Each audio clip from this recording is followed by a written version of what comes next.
This is one face of pub violence. A barman scarred for life, his cheeks slashed with a broken glass, the tendons of his wrist cut through, leaving him maimed.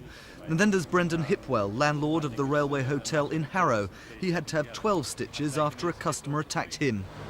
I came back in the back door of the function room with a large plank of wood behind me, went to strike me in the back of the head, and I just turned around and got it full force in the front of the head. I didn't know him. All he knew is I was the licensee of the premises, and I was the one who was going to get his problems there for his mates upsetting him. Today's conference featured videos used in training to show publicans how not to deal with an ugly situation. No punks. We're not punks. No leather jackets. We don't want your sort in here anyway.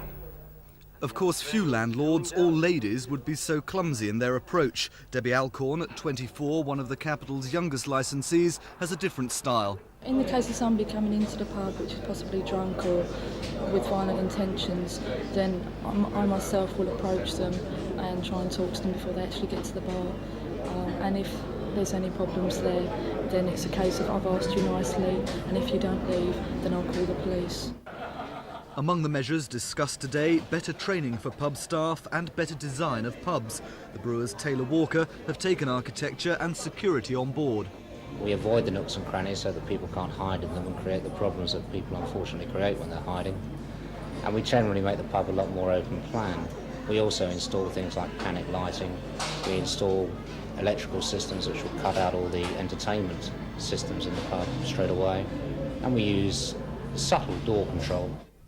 The police often have to mop up after incidents of pub violence. So are things getting worse? I think the fear of the violence is getting worse.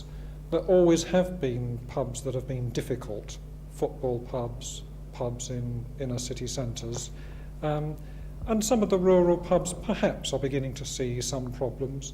Some problems about drugs are coming in through some pubs as well. But I don't want to be alarmist about it. It is a problem, but it's not as bad as it could be painted.